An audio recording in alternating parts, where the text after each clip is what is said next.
Okay. Good afternoon, all. Thank you very much for joining us today. I, Dr. Akash Shinde from Japaigo, India, welcome you for this eco session.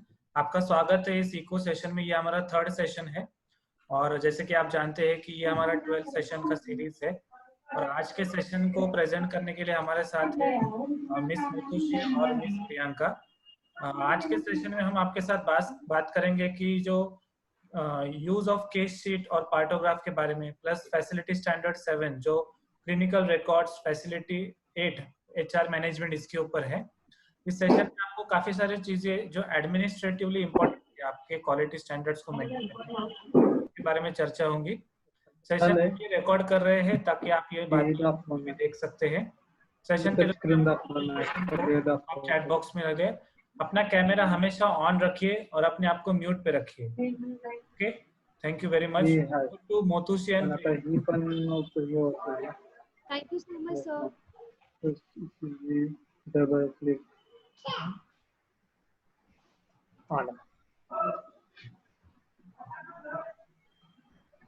आवाज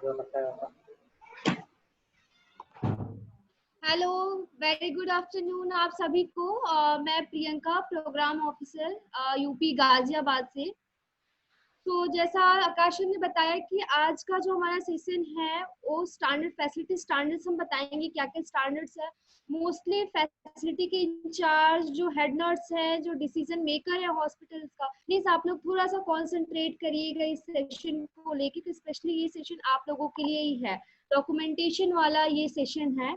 तो मैं start कर रही हूँ। पहले हम थोड़ा लास्ट फ्राइडे में हमने कुछ डिस्कस किया था टॉपिक, कितने लोगों को याद है? प्लीज अगर जिसे भी याद है वो अपना हैंड रेज करिए, उन्हें हम अनम्यूट करेंगे फिर वो आंसर देंगे। लास्ट क्लास में हमने क्या डिस्कस किया था?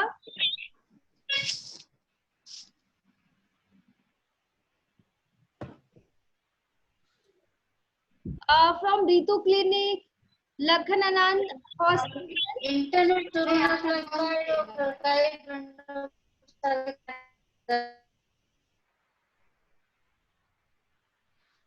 मोतुशी, हेलो मोतुशी। प्रियंका, हाँ, अगर थोड़ा सा मेरे को करना, जो भी ना आंसर दे रहे प्लीज उसे अनम्यूट कर देना आप, ताकि वो आंसर दे पाए। ओके ओके कोटा वाले हॉस्पिटल से सिस्टर्स बताइए, लास्ट क्लास में हमने क्या डिस्कस किया था? कौन से हॉस्पिटल?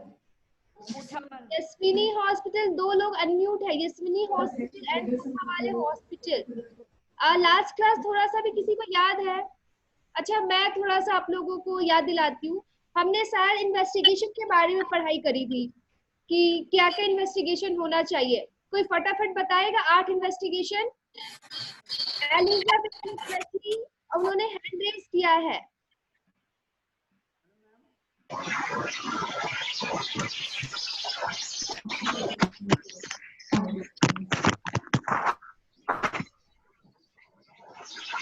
बताइए।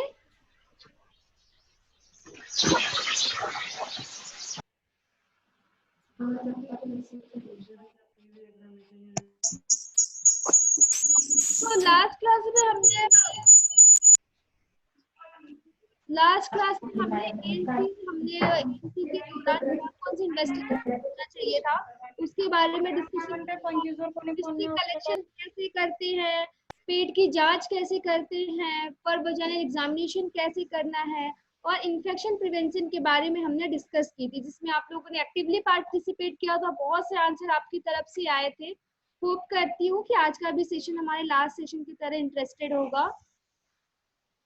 आज का जो हमारा लर्निंग ऑब्जेक्टिव्स है जिसपे हम लोग आज डिस्कस करेंगे, वो मैं आपको बताऊंगी कि क्लिनिकल स्टैंडर्ड और फैसिलिटी स्टैंडर्ड्स क्या है जिसपे आप लोगों की ट्रेनिंग हो रही है। वो सारे स्टैंडर्ड्स के बारे में हम डिस्कस करेंगे।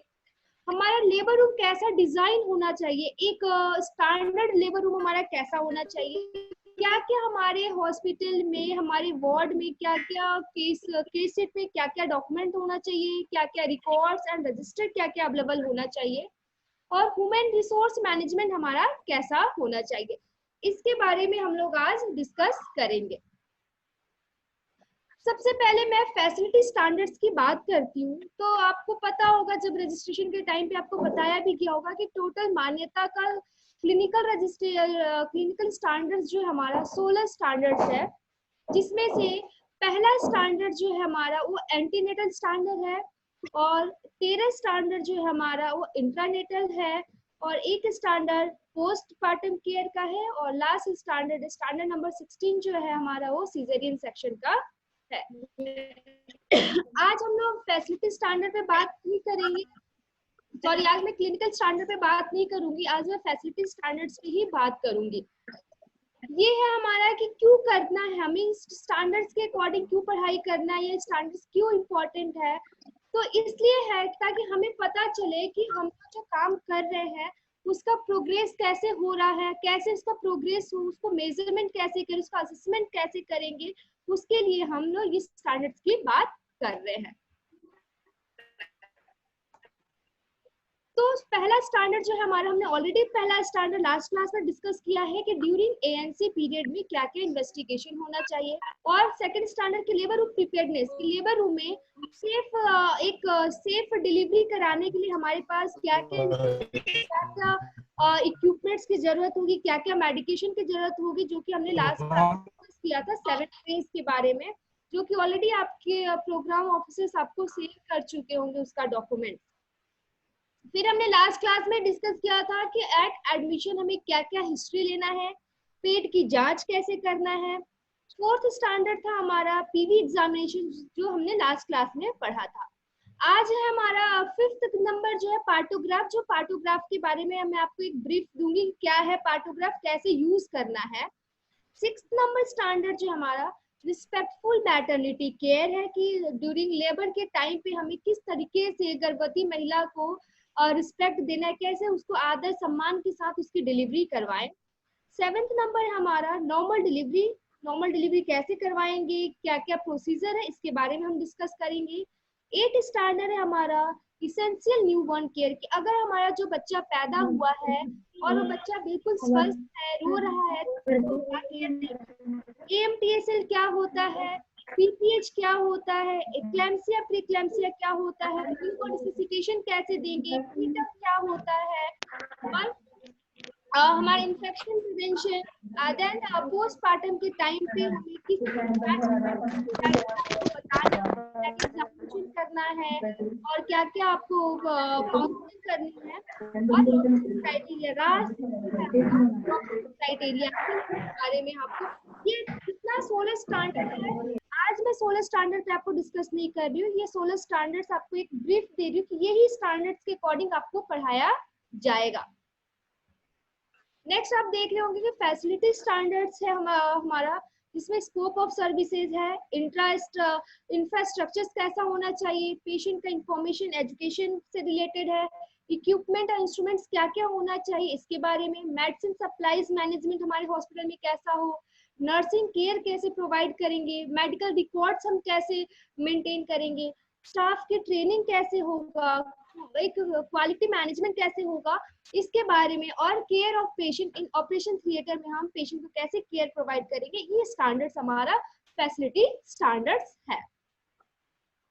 नेक्स्ट आया हमारे कि असेसमेंट क्यों जरूरी है, जो कि मैंने आपको बताया कि जो हम काम कर रहे हैं ना, हमें मालूम है कि हाँ जो काम कर रहे प्रैक्टिस कर रहे वो सही है, लेकिन कैसे, अगर दूसरा अगर आएगा, जब तक वो मेजर नहीं करेगा तब तक हमें नहीं पता चलेगा कि जो हम काम वाकई कर रहे हैं वो बिल्कुल स्टैंडर्ड्स के अकॉर्डिंग कर रहे हैं, वेदर हम प्रोग्रेस कर रहे हैं कि नहीं। तो प्रोग्रेस करने के लिए, हमारे लेवल को समझने के लिए असेसमेंट का होना बहुत जरूरी है, जो कि आपका ये असेसमेंट जब पूरी आपकी ट्रेनिंग कंप्लीट हो जाएगी, MSB कंप्लीट हो जाएंगे, उसके बाद में होगा, जो कि प्रोग्राम ऑफिसर जो होगा वो बताएंगे कैसे होगा, मान लेते हैं डिजिटल प्लेटफॉर्म का यूज कैसे करना है, और जो करेगा वो कौन करेगा, तो एक्सटर्नल असेसर्स होते हैं, एक्सटर्नल डॉक्टर होंगे जो कि आपका ये असेसमेंट करेंगे।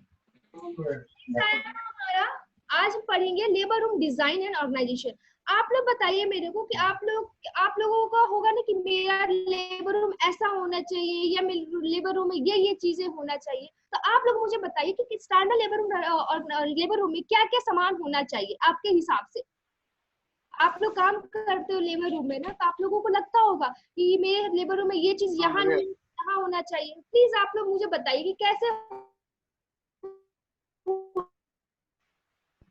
अनम्यूट करके अपने आप को अनम्यूट करके प्लीज बताइएगा। वो ये Realme X2 बता रहे हैं बट आप म्यूट हो।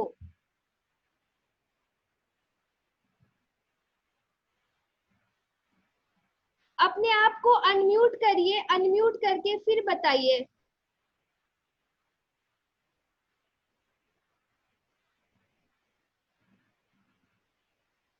मैं अदरवाइज हॉस्पिटल के नाम से पूछती हूँ। मॉली पॉल, प्लीज आप बताएंगे क्या आपके अकॉर्डिंग लेबर रूम कैसा होना चाहिए? श्वेता सिस्टर, विशाखा,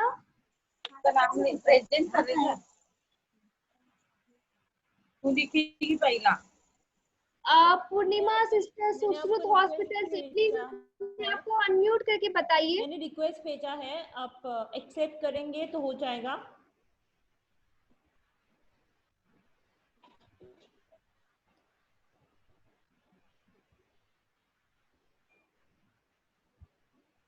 जब भी सवाल का जवाब देना है अपने आप को अनम्यूट करके देना है, वरना हम लोग को आवाज नहीं आएगी, सुनाई नहीं देगा। जो माइक है ना, प्लीज माइक पे क्लिक करके अनम्यूट करिए उसको, फिर आंसर दीजिए।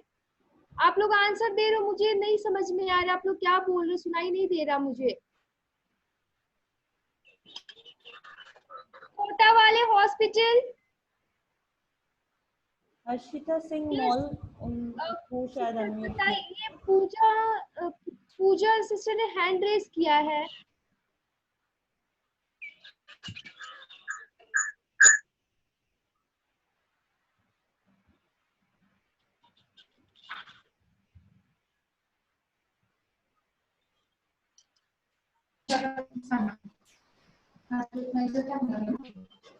चलिए, अच्छा आप लोगों के स्क्रीन में दिख रहा होगा एक ये लेबर टेबल होना चाहिए।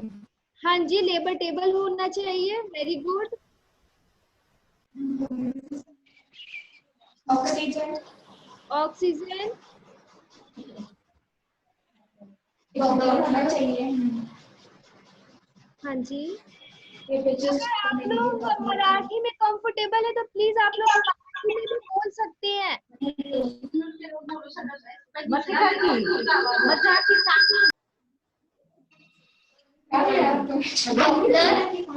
हॅलो, शेफ जेवायला गेलेत मग। चलिए ठीक है, हम लोग देखते हैं एक लेबर रूम ऑर्गेनाइजेशन का एक पिक्चर आप लोगों के स्क्रीन पे दिख रहा होगा। आपके अकॉर्डिंग कैसा, आप ये पिक्चर का व्यू देख के आपको क्या लगता है, कैसा होना चाहिए? तिने क्वेश्चन का विचार होता त्याच्याकडे लक्ष द्या आणि एक जरी आन्सर बरोबर असेल चालेल पण द्या।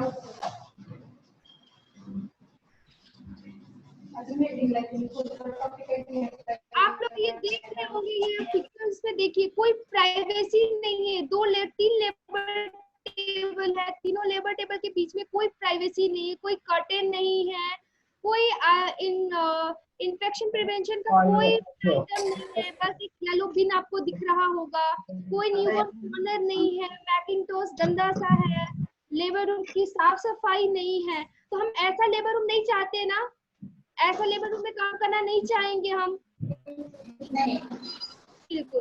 अब एक और लेबर रूम देखिए, इससे थोड़ा सा अच्छा दिख रहा है, बट ये भी एप्रोप्रिएट नहीं है। यहाँ पे भी आप देख रहे होंगे तो लेबर टेबल के नीचे, जबकि हमें मालूम है कि येलो बीन होना चाहिए, यहाँ पे रेड रखा हुआ है, कोई इंस्ट्रूमेंट अरेंज्ड नहीं है, मैकिंटोश नहीं है, सारा सामान इधर से उधर बिखरा हुआ है। जो पोस्टर्स लगे हुए हैं वो एप्रोप्रिएट जगह पे नहीं लगे हुए, जहाँ पे लगने चाहिए वहां पे नहीं लगा हुआ, इतना ऊपर लगा हुआ है ताकि हमें पढ़ने में भी वो नहीं आ रहा है। तो ये भी एक स्टैंडर्ड लेबर रूम नहीं। यहाँ पे आप देख रहे होंगे, यहाँ पे न्यूबॉर्न का कॉर्नर कुछ सामान है बट वो भी प्रॉपर तरीके से नहीं रखा हुआ है। मदर्स जहाँ लेटी हुई है, पास लेटी हुई है, विंडो ओपन है, कोई ट्रे ऑर्गेनाइज नहीं है, न्यूबॉर्न कॉर्नर नहीं है इस लेबर रूम में भी, तो ये भी हमारा कोई स्टैंडर्ड लेबर रूम नहीं है। यहाँ पे भी आप देख, ये उससे थोड़ा सा बेस्ट आपको दिख रहा होगा, बट ये भी देखो मेडिसिन ट्रे के बाहर ऐसे ओपन सिरिंज यूज करके वैसे रखा हुआ है, ऑर्गेनाइज तरीके में सारा सामान उधर रखा हुआ है। अब हम देखेंगे हमें अपना लेबर रूम कैसे ऑर्गेनाइज करना है, कैसे। तो हमारे लेबर रूम में सबसे पहले अगर बात करें तो न्यूबॉर्न कॉर्नर हमारा होना चाहिए।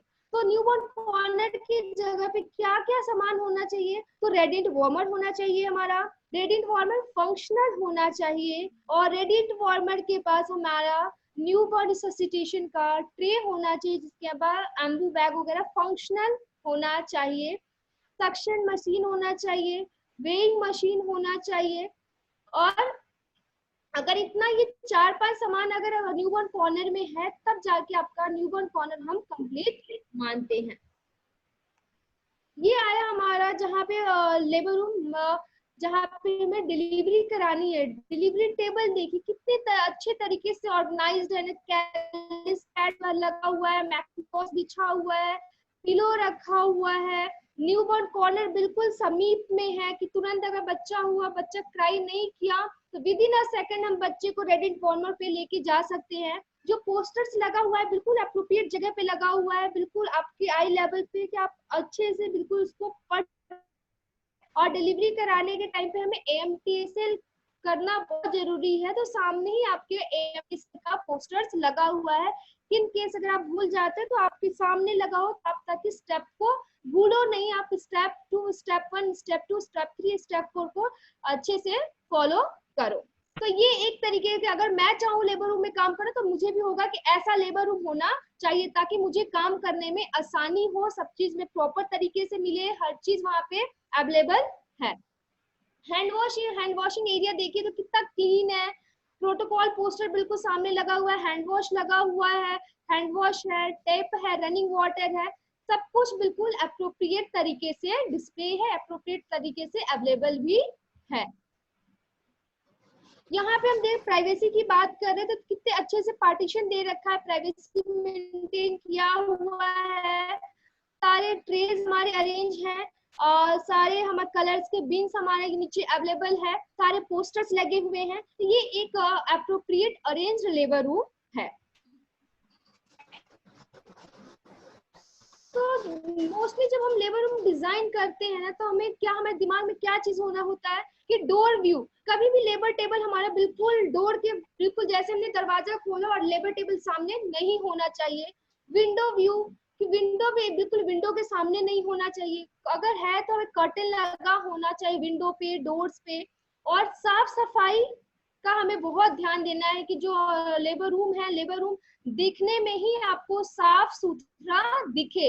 एक होता है ना, देखते ही बिल्कुल भले आपके पास सब कुछ सामान है, लेकिन आपने अच्छी तरीके से अरेंज नहीं किया, साफ सफाई तरीके से नहीं रखा है, तो अच्छा व्यू नहीं देता है। तो अगर आपके पास चीजें हैं तो उसको प्रॉपर अरेंज करना, हमें फ्लोर्स को क्लीन करना है, टाइल्स को बिल्कुल हमारी व्हाइट टाइल्स होनी चाहिए, ताकि टाइल्स डेली इजीली साफ हो सके। एयर कंडीशनर होना चाहिए, एग्जॉस्ट फैन, लाइट, शैडोलेस लाइट होना चाहिए, कि जब हम कोई प्रोसीजर करें तो शैडो ना बने, ताकि अगर शैडो होगा तो प्रोसीजर करने में बहुत डिफिकल्ट होगा। जनरल लाइट, पावर बैकअप होना चाहिए, कि अगर लाइट इन केस चली गई तो पावर बैकअप हमारे पास है। अगर आपके पास पता है कि हमारे पास एक दिन में 4-5 डिलीवरियां होती है, तो उसके अकॉर्डिंग लेबर टेबल होना चाहिए। और स्टेनलेस स्टील का होना चाहिए, उसमें जंग रस्ट नहीं लगा होना चाहिए, स्टेप स्टूल होना चाहिए, आईवी स्टैंड होना चाहिए, मैकिंटॉश एंड कैलिस पैड होना चाहिए, जो कि हमने ऑलरेडी पिक्चर्स में देखी हैं। प्रॉपर स्पेस होना चाहिए, स्पेस मैनेजमेंट भी बहुत जरूरी है, बिल्कुल कंजस्टेड नहीं होना चाहिए, प्रॉपर स्पेस होना चाहिए के बीच में, स्टेशन के पास स्पेसियस होना चाहिए। टॉयलेट और यूटिलिटी रूम आपका इजी टू एक्सेस, ताकि देख के पता चले कि हाँ यहाँ पे हमारा टॉयलेट है, दूर नहीं जाना पड़े प्रेग्नेंट मदर को, पास नहीं हो लेबर रूम के। हैंड वॉशिंग एरिया भी पास में हो, और हैंड वॉशिंग एरिया पे हमने देखा था कि सोप, रनिंग वाटर और एल्बो टेप होना चाहिए।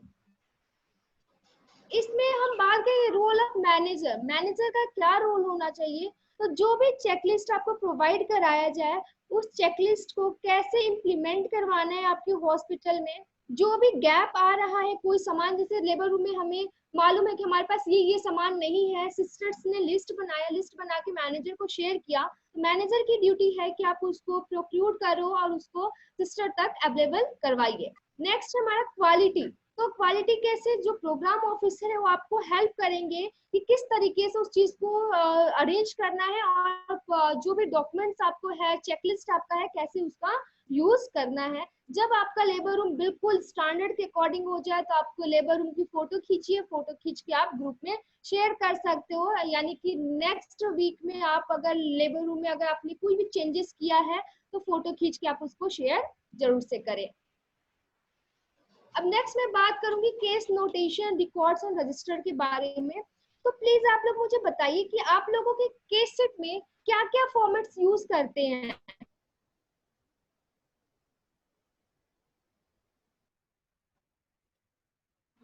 कोई भी हॉस्पिटल प्लीज बताइए कि आप लोग केस शीट के अंदर आपकी क्या क्या रहता है। पेशेंट हिस्ट्री, ठीक है, सर्जरी हिस्ट्री,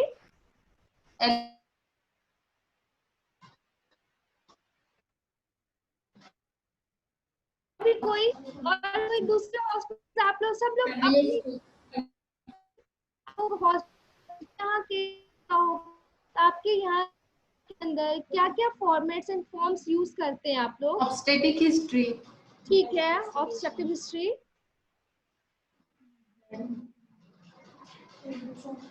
और भी बताइए प्लीज। अनम्यूट करिए प्लीज, अपने आप को अनम्यूट करके फिर बोलिए कि आप जो केशीट यूज करते हैं हॉस्पिटल में, केशीट के अंदर कौन कौन से form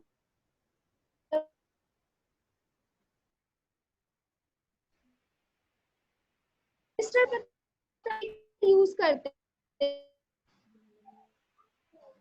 delivery register, register use और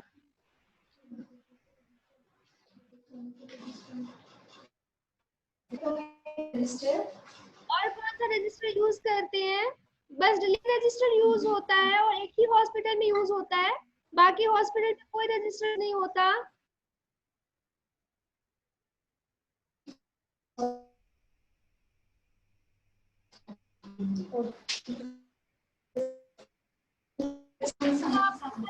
करिए अनम्यूट। हाँ जी, ओटी रजिस्टर, डिलीवरी रजिस्टर, और बताइए। ज्योति जायसवाल को प्लीज अनम्यूट करो। ज्योति जायसवाल को प्लीज लक्ष्मी क्लिनिक से प्लीज अनम्यूट करिए।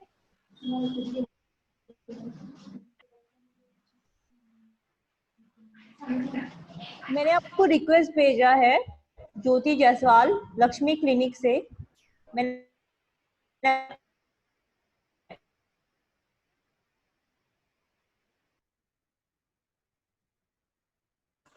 Indoor OT register, MTP register, हाँ जी,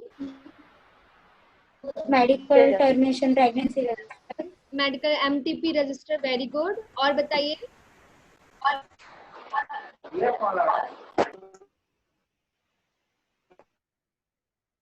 बहुत अच्छा। और कोई हॉस्पिटल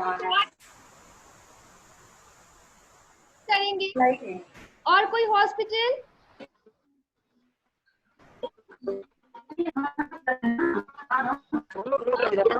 तो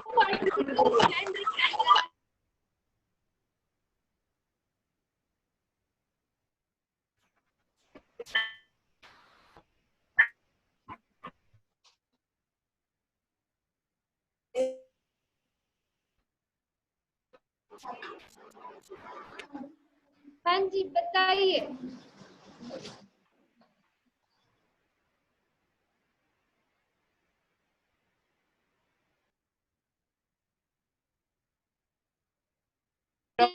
हाँ जी, बताओ please. Drum register. Drum register, okay. Autoclave register, okay.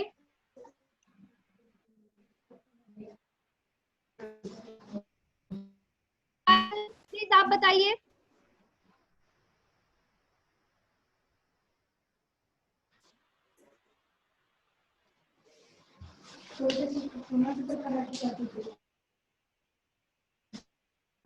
Registers.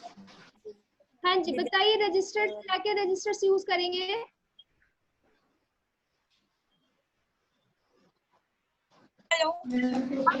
Yes sister बताइए। ओटी रजिस्टर, हम OT register, yes communication register, yes yes, very good, delivery register. Very good ma'am. Already आपने ऑलमोस्ट सारे register cover किए कि इसके अलावा और भी कोई रजिस्टर होता है क्या मैम आपके यहाँ? इसके अलावा और भी कोई रजिस्टर यूज करते हैं आप? टैबलेट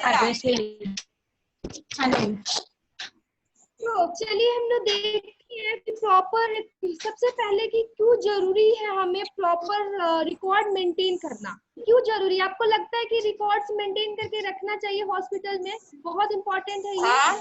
आप लोगों को ऐसा लगता है कि हमें जो भी रिकॉर्ड्स होना चाहिए बिल्कुल प्रॉपर तरीके से होना चाहिए और उस रिकॉर्ड्स को मेंटेन करके रखना चाहिए? Yes ma'am.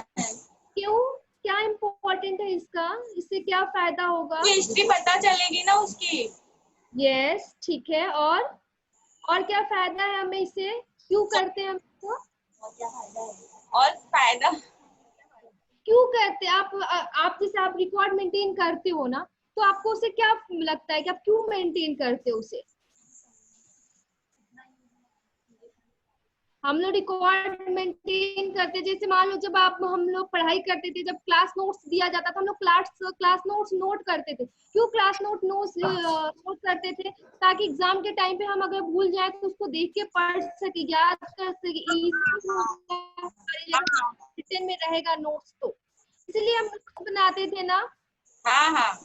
तो ऐसा ही है हमारा कि अगर हमारे फॉर्म कुछ रजिस्टर नहीं होगा, को अपना ऑर्डर लिखना है, प्रिस्क्राइब करना है, तो कहाँ लिखेंगे? अगर फॉर्म नहीं होगा डॉक्टर नोट्स के लिए, ट्रीटमेंट शीट्स अगर हमारे पास नहीं होगा तो डॉक्टर ट्रीटमेंट को कहाँ लिखेंगे, कहाँ प्रिस्क्रिप्शन लिखेंगे?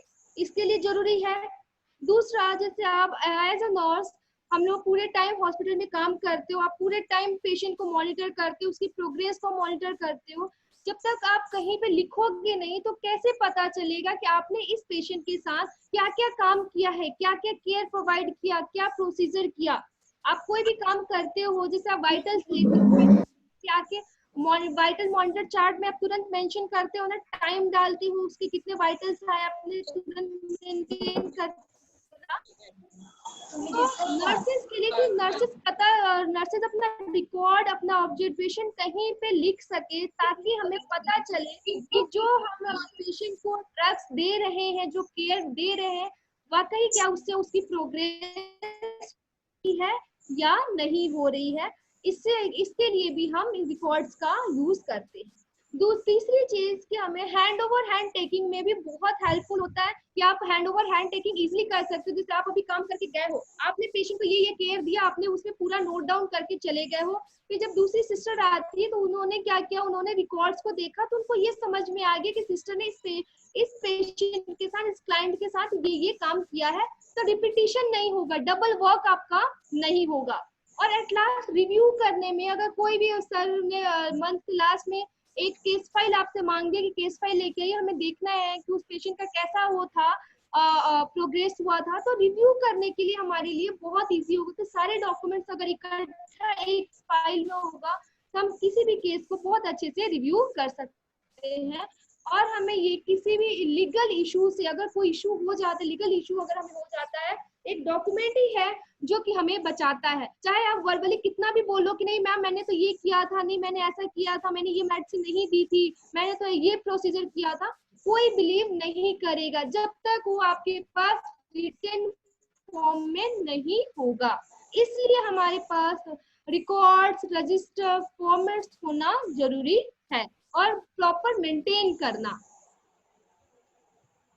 क्या क्या हमारे पास केस में क्या क्या होना चाहिए, तो ऑलरेडी सिस्टर ने बताया था कि उन्होंने पूरा हिस्ट्री बताया था कि हिस्ट्री एंड एग्जामिनेशन, जिन्होंने बताया कि हिस्ट्री कलेक्शन में जो लास्ट में भी हमने पढ़ा था 5 हिस्ट्री जनरल, उसकी जनरल हिस्ट्री होनी चाहिए, मेडिकल, सर्जिकल, ऑब्स्ट्रक्टिव हिस्ट्री होनी चाहिए, past present, LMP, medical history, allergic history, ये सारा फाइल में उसकी हिस्ट्री कलेक्शन में होना चाहिए। नेक्स्ट एग्जामिनेशन, क्या क्या एग्जामिनेशन, आपने पीवी एग्जामिनेशन किया, आपने एब्डोमिनल एग्जामिनेशन किया, वो आपका उस केस में होगा। केस के अंदर पार्टोग्राफ होना चाहिए, डिलीवरी नोट्स होगा, ट्रीटमेंट सीट्स होगा, वाइटल रिकॉर्ड सीट्स होगा, और आप कोई भी सर्जरी और एनेस्थीसिया रिकॉर्ड उसके अंदर आपका होगा। इतना चीज हमारे एक स्टैंडर्डाइज केस शीट के अंदर होना चाहिए। फॉर्म्स की बात करें तो हमारे पास 2 फॉर्म्स तो होना ही चाहिए, एक तो कंसेंट फॉर्म और एडवर्स इवेंट फॉर्म। अगर कोई भी एडवर्स रिएक्शन होता है, चाहे ब्लड ट्रांसफ्यूजन के दौरान या किसी मेडिकेशन की वजह से, तो आपको एटलीस्ट आपके पास वो फॉर्म होना चाहिए। चेकलिस्ट आपके पास सिर्फ चाइल्ड बर्थ चेकलिस्ट एंड सिर्फ सर्जरी चेकलिस्ट होना चाहिए। रजिस्टर में आपने ऑलमोस्ट सारे रजिस्टर का नाम बताया कि क्या क्या रजिस्टर हमारे पास होना चाहिए। तो ऑटोक्लेव रजिस्टर होना चाहिए, हमारे पास डिलीवरी रजिस्टर होना चाहिए, ओटी रजिस्टर होना चाहिए, फ्यूमिगेशन रजिस्टर होना चाहिए, स्टॉक रजिस्टर होना चाहिए, इंडियन रजिस्टर होना चाहिए, सेफ्टी राउंड रजिस्टर होना चाहिए, क्योंकि डेली आपको राउंड आपके यहाँ मैनेजर है या जो हेड है डेली देखता है कि आपके हॉस्पिटल में कहाँ पे क्या टूट फूट हुई है, कहाँ पे किस चीज की जरूरत है, तो एटलीस्ट उसके पास रिटर्न में रहेगा। नेक्स्ट हमारे पास HR ट्रेनिंग रजिस्टर की जो भी ट्रेनिंग आपको दी जाती है 15 डेज से वीकली या मंथली, तो वो आपके पास ट्रेनिंग रिकॉर्ड्स भी आपके पास होना चाहिए कि ये चीजों पे आपकी ट्रेनिंग हो रखी है। अब ये रिकॉर्ड्स इसमें क्या है, मैंने पहले ही बोला था कि मोस्टली हमारे मैनेजर्स के लिए है। तो मैनेजर का रोल क्या होगा कि जो भी ये रिकॉर्ड्स मोस्ट ऑफ हॉस्पिटल में यूज हो रहा होगा या जहाँ पे भी नहीं होगा, तो आपको ये अवेलेबल करवाया जाएगा, ये सारे रिकॉर्ड्स, चेकलिस्ट, फॉर्म्स वगैरह। तो मैनेजर को इसको प्रिंट निकलवाना होगा, प्रिंट या परचेज करके चेकलिस्ट रजिस्टर्स को शो कराना होगा कि जहाँ पे जिसको यूज है वहाँ पे बताए, और रजिस्टर इसको कैसे अच्छी तरीके से इम्प्लीमेंट कर सके और कैसे इसको मेंटेन करे डेली बेसिस पे, जो काम होगा ये मैनेजर का काम होगा इसको इम्प्लीमेंट करना। हम लोग नोट्स की बात कर रहे थे, तो नोट्स में हमें क्या क्या एनेस्थीसिया नोट्स होनी चाहिए। अच्छा ये बताओ, डिलीवरी जब वो नोट्स होती है, डिलीवरी नोट्स में आप लोग क्या क्या लिखते हो? अगर डिलीवरी हो जाती है तो डिलीवरी नोट्स लिखते हो, तो उसमें क्या क्या लिखते हो? डिलीवरी हो जाती है डिलीवरी के बाद है यस आयशा दोरले हॉस्पिटल, प्लीज अब बताइए आप। सोनम विश्वकर्मन हैंड रेज किया है।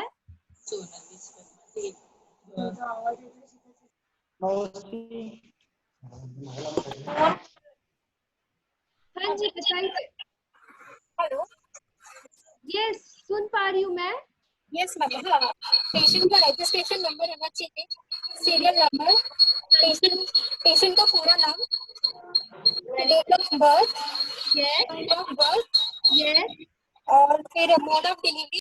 हाँ जी। डिलीवरी के बाद क्या होगी?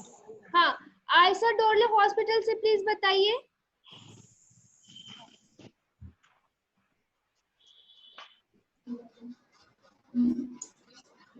सर आप अनम्यूट कर पा रहे हो क्या?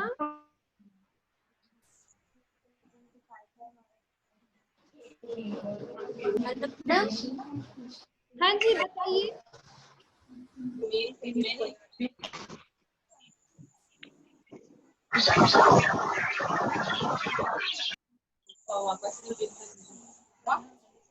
ये सिस्टर बताइए क्या क्या नोट करेंगे हम डिलीवरी नोट्स में? हेलो, बर्थ टाइम, हेलो हाँ जी।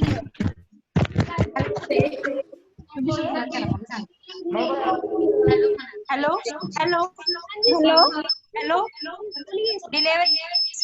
डिलीवरी नॉर्मल हुई है, सीजर हुए, ये हमें देखना पड़ता है। बेबी या फीमेल है? या सिस्टर बोलिए, आयशा डोरले हॉस्पिटल बोलिए, आप अनम्यूट हो गए हैं, बोलिए। यस बोलिए। बेबी नॉर्मल, बेबी फीमेल है या मेल है? Very good. बेबी का टाइमिंग डेट क्या है और उसका बर्थ टाइमिंग क्या है? डिलीवरी होने के बाद ट्राई किया है? यस। और उसका baby whether baby is having any congenital anomaly or not? Very good. PPH हुआ है या नहीं वो लिखना पड़ता है। और अगर सीजर हुआ तो सीजर होने के बाद उसका इंडिकेशन लिखना पड़ता है क्यों सीजर हुआ है। और डिस्ट्रॉस में हम क्या क्या करते हैं, whether there is distress to baby और whether there is PPH PH, वो हमें लिखना पड़ता है। Very good sister, very good, बहुत अच्छा आपने बताया। मैटरनल नोट्स में ये जो आपने बताया कि डिलीवरी जब होती है, डिलीवरी के बाद हमें डिलीवरी की टाइम, कौन सा बेबी हुआ है, बेबी का वेट, टाइम क्या हुआ, कोई कॉन्जेनिटल एनोमलीज तो नहीं है, ड्यूरिंग डिलीवरी मदर को कोई कॉम्प्लिकेशन तो नहीं है, अगर कोई कॉम्प्लिकेशन हुआ है तो ये सारे चीज हमें मेंटेन करना होता है। उसके बाद हमें मैटरनल डेथ, न्यूनेटल डेथ अगर कोई हुआ है तो आपको उसकी रिकॉर्ड होनी चाहिए। अगर डेथ समरी तो डेथ समरी भी हमें लिखा होना चाहिए, और जो पेशेंट के अटेंडेंट होते हैं उन्हें हमें इमीडिएटली अपनी बताना, खुद के पास भी हमारे होना चाहिए। तो ये ऑलरेडी सिस्टर ने हमें बताया, डिलीवरी नोट्स के बारे में हम नहीं बात करेंगे, बेबी के भी उन्होंने ऑलरेडी। ऑपरेटिव नोट्स में हम क्या क्या देखते हैं, तो ऑपरेटिव कौन ऑपरेशन कर रहा है, पोस्ट डायग्नोसिस क्या थी, प्रोसीजर कितने देर, कितनी लंबा प्रोसीजर था, कितना ब्लड लॉस हुआ, कोई स्पेसिमेन हमने रिमूव किया, और ड्यूरिंग सीजर के टाइम पे कोई कॉम्प्लिकेशन तो नहीं था। इतना चीज हमारे ओटी नोट्स में होना चाहिए। पोस्ट ऑपरेटिव नोट्स में हम क्या क्या देखते हैं, बताएगा कोई? पोस्ट ऑपरेटिव नोट्स में vitals, urine output, pain control, rate and type of कितना और आपने कौन सा फ्लूइड दिया है, कौन सा मेडिकेशन दिया आपने, क्या क्या लैब का इन्वेस्टिगेशन हमने करवाया है, ये सारे हमारे पोस्ट ऑपरेटिव नोट्स में होना चाहिए। एनेस्थीसिया नोट्स में कि कौन सा एनेस्थीसिया, कौन से टाइप का, कौन सी मेडिसिन यूज किया आपने, कोई एलर्जी तो नहीं हुआ, कोई कॉम्प्लिकेशन तो नहीं हुआ, अगर कोई आईवी फ्लूइड्स का यूज किया है तो आईवी फ्लूइड्स का इतना सारी चीजें हमें एनेस्थीसिया नोट्स में मेंशन करना है। ये सारी चीज क्या होगा, जितनी फॉर्म्स एंड फोल्डर्स है आपको शेयर कर दी जाएगी, आपकी फैसिलिटी इंचार्ज या मैनेजर को दे दिया जाएगा, जिसका कि प्रिंट आउट निकाल के आपको फिल करना स्टार्ट करना होगा। और मंथली इसकी ऑडिट, मंथली जो मीटिंग होगी उसमें आपका ये ऑडिट होगा कि क्या क्या चीजें यूज हो रही है, कौन सी चेकलिस्ट को भरने में कहाँ पे क्या डिफिकल्टीज आ रही है, आप उस टाइम पे इसको शेयर कर सकते हैं। नेक्स्ट आया पार्टोग्राफ। तो किसी हॉस्पिटल में पार्टोग्राफ यूज होता है क्या? पहले से आप पार्टोग्राफ यूज करते हैं?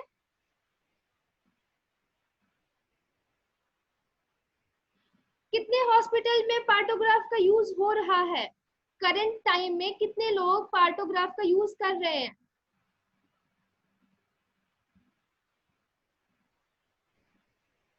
कोई आइडिया है पार्टोग्राफ के बारे में कि पार्टोग्राफ क्या होता है?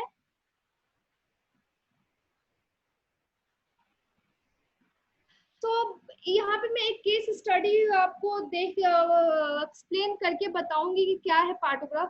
पार्टोग्राफ जो हमारा एक single sheet of graphical paper है, जिससे कि हमें लेबर प्रोग्रेस के बारे में, मदर के बारे में और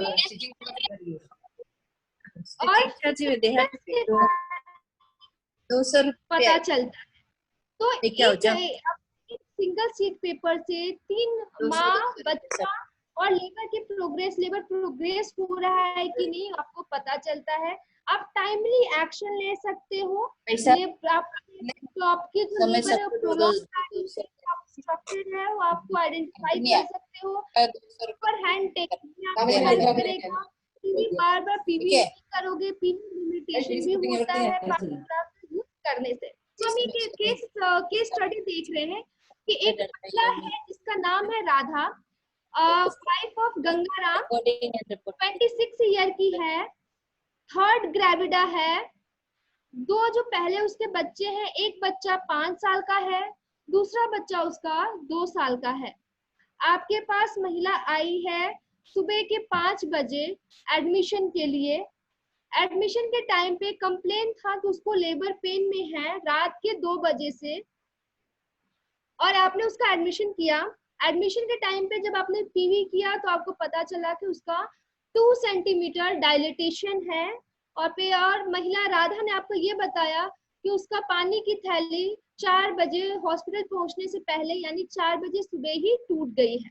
ठीक है, तब हमें इस चीज को कैसे पार्टोग्राफ में कैसे आपको डालना है वो मैं आपको बताऊंगी। ये आपका पूरा दे रखा है कि कितने टाइम पे कितना डायलिटेशन है, कितने टाइम पे कितना डायलिटेशन है। हमें पार्टोग्राफ का कि पार्टोग्राफ हम कब यूज करते हैं, तो पार्टोग्राफ हम एक्टिव लेबर में यूज करते हैं। एक्टिव लेबर क्या होता है कि जब हमारा सर्विक्स 4 सेंटीमीटर डायलेट हो जाता है तब हम कहते हैं हमारा एक्टिव लेबर में है, और 4 सेंटीमीटर डायलिटेशन के बाद ही हम पार्टोग्राफ का भरना स्टार्ट करते हैं। अगर 2 सेंटीमीटर 3 सेंटीमीटर अगर सर्विक्स डायलेटेड है तो हम सिंप्लीफाइड पार्टोग्राफ में नहीं फिल करेंगे। मैं जो बात कर रही हूँ सिंप्लीफाइड पार्टोग्राफ की बात कर रही हूँ। ये पार्टोग्राफ हम जब 4 सेंटीमीटर डायलिटेशन हो जाता है तब हम पार्टोग्राफ का यूज करते हैं।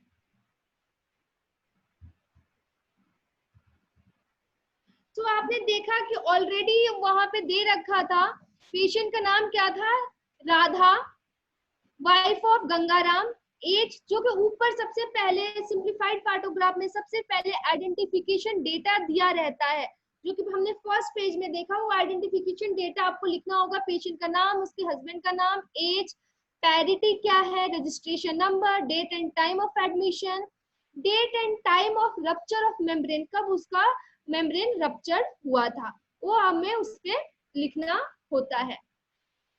फिर पार्टोग्राफ में आप देख रहे हो, पार्टोग्राफ में टोटल 7 कंपोनेंट होते हैं। सबसे पहला कंपोनेंट क्या है, फीटल हार्ट रेट, इससे हमें बच्चे की धड़कन के बारे में पता चलता है। दूसरा एमनियोटिक फ्लूइड, एमनियोटिक फ्लूइड का कलर क्या है। तीसरा सर्विक्स का डायलिटेशन। चौथा कॉन्ट्रैक्शन, यूट्राइन कॉन्ट्रैक्शन कैसा हो रहा है। फिर कोई अगर आपने ड्रग्स वगैरह आपने कोई मेडिसिन यूज किया है, फ्लूइड यूज किया है तो आप मेंशन कर सकते हैं। फिर pulse, blood pressure and last में हम टेम्परेचर का यूज करते हैं। तो इनमें से कुछ चीजें जो होती है हमें 4 आवरली फिल करनी होती है, कुछ चीजें हमें हाफ एन आवरली फिल करनी होती है। 4 चीजें आपको हाफ एन आवरली फिल करनी होगी। क्या क्या, FHR, amniotic fluid, uterine contraction and maternal pulse, ये 4 चीजें हम हर आधे घंटे पे नोट करते हैं। और 4 घंटे पे हम क्या क्या नोट करते हैं, पीवी एग्जामिनेशन यानी cervix dilatation, blood pressure and temperature हम हर 4 घंटे पे यूज करते हैं। आप देख रहे होंगे ये फीटल हार्ट रेट, अब हमें पता है कि foetal heart rate normal rate क्या होता है, तो 120 to 160। इस पार्टोग्राफ में आपको हाईलाइटेड नहीं दिख रहा है, लेकिन जो पार्टोग्राफ आपको प्रोवाइड कराया जाएगा उसमें 160 की लाइन या 120 की लाइन ऑलरेडी हाईलाइटेड होगी, जिससे आपको पता होगा कि अगर 120 के 160 के बीच में अगर FHR है यानी कि नॉर्मल है। अगर FHR 160 से ऊपर या 120 से नीचे जा रहा है मीन्स की फीटस आपका डिस्ट्रेस में जा रहा है।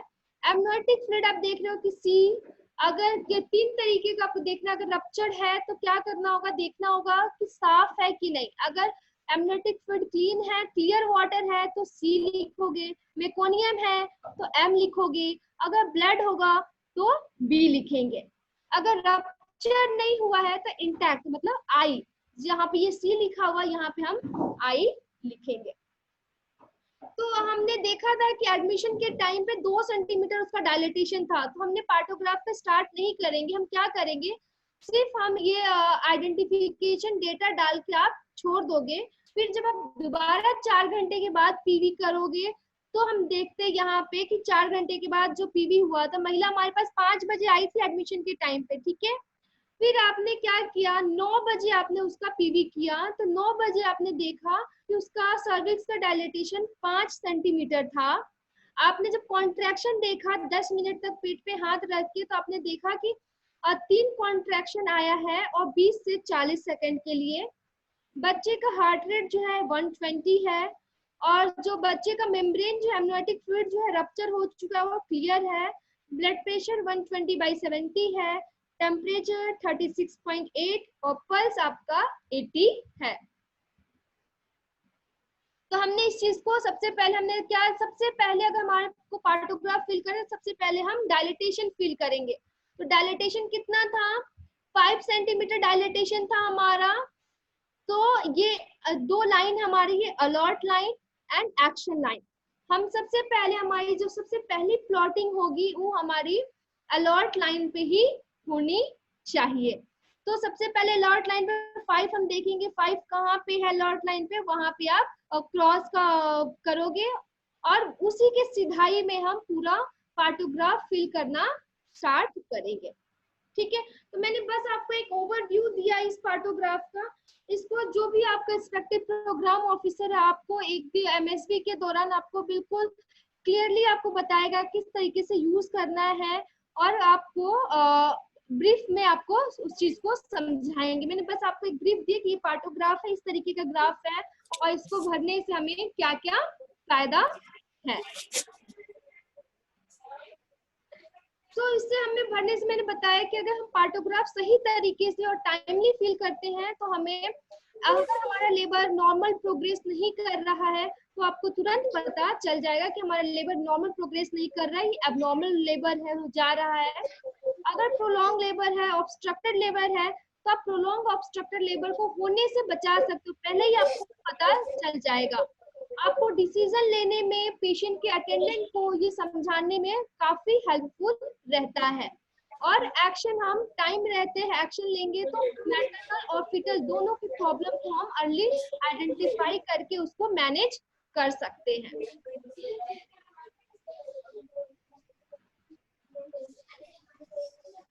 Thank you so much. अगर आपको कोई भी डाउट हो अभी तक के उसमें, आप सेशन के लास्ट में मैसेज चैट बॉक्स में अपने क्वेश्चन डाल सकते हैं, हम सेशन के लास्ट में आपको इसका आंसर करेंगे। अभी मैं मोतुसी को हैंड ओवर कर रही हूँ। हेलो मोतुसी। हाय प्रियंका। शेयर बंद कर दो, I will share it.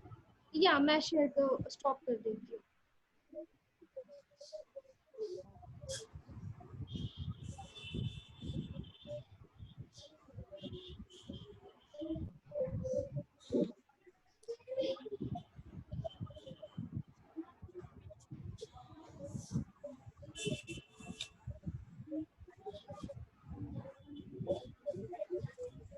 Okay तो अभी हम लोग जो हमारा जो स्टैंडर्ड्स है, स्टैंडर्ड 8 के बारे में हम लोग जानकारी लेंगे, ठीक है। तो HR management, HR means human resource. तो ह्यूमन रिसोर्स का मैनेजमेंट का क्यों इम्पोर्टेंस है, व्हाई इट्स इम्पोर्टेंट। एक तो है कि 4 पॉइंट्स बहुत ही जरूरी है। ह्यूमन रिसोर्स, हर हॉस्पिटल में ये एचआर मैनेजमेंट होना बहुत ही जरूरी है। क्या है कि जब भी हमारे पास एचआर मैनेजमेंट होता है वो ज्यादा स्ट्रक्चर्ड होता है, कंट्रोलिंग पावर होता है, कंसिस्टेंसी होता है और फेयरनेस होता है। अब स्ट्रक्चर्ड मींस क्या है कि जैसे कि आप जब भी कोई हॉस्पिटल में इंटरव्यू देने जाते हैं, इंटरव्यू के बाद आपका सिलेक्शन हो गया है, तो एचआर मैनेजमेंट में क्या, जो एचआर होते, एचआर पर्सन होता है, तो उनके पास एक जेडी बोलते हैं, ठीक है, जॉब डिस्क्रिप्शन होता है। एक जॉब डिस्क्रिप्शन होना चाहिए, जैसे कि स्टाफ नर्सेस का जॉब एंड रिस्पॉन्सिबिलिटीज क्या क्या क्या है। तो उस हिसाब से क्या हो जाता है कि आपको पूरा अच्छे से पता चल जाता है कि आपके डेली बेसिस कितने रोल एंड रिस्पॉन्सिबिलिटीज है हर दिन जो ये मुझे चाहिए होगा।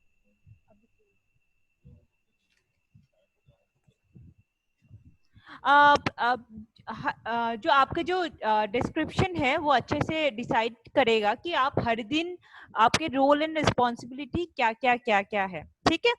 उसके बाद फेयरनेस क्या होता है कि मान लीजिए एचआर मैनेजमेंट जब नहीं होता है हमारे पास, तो एक कुछ भी इंसिडेंट हो गया हॉस्पिटल में, तो हॉस्पिटल इंसिडेंट होने के बाद आप किसको जाके बोलेंगे अगर एचआर नहीं होगा तो, मैनेजर नहीं होंगे तो, ठीक है। तो एक इक्वालिटी वहां पे होता है, तो इसीलिए एचआर मैनेजमेंट होना हर हॉस्पिटल में बहुत ही जरूरी है। फिर आते हैं कि एक एचआर मैनेजमेंट में जो मैनेजर होता है या फिर जो एचआर पर्सन होता है उनका रोल क्या होता है उसका कोई बता सकते हैं? नॉर्मल आपके हॉस्पिटल में शायद एचआर मैनेजमेंट होंगे, बहुत सारे हॉस्पिटल में मैनेजर्स होंगे, तो उनका काम क्या होता है? कोई कोई हॉस्पिटल में मैंने देखा हुआ है जो हेड नर्स होता है वो ही मैनेजर होते हैं। तो ये हॉस्पिटल टू हॉस्पिटल डिपेंड करता है कि कौन किनका जॉब रिस्पॉन्सिबिलिटीज क्या है। कोई मुझे बताएगा अपने आप को अनम्यूट करके कि एक मैनेजर का हॉस्पिटल में क्या रिस्पॉन्सिबिलिटीज है, क्या महत्व, मतलब क्या रोल एंड रिस्पॉन्सिबिलिटीज है?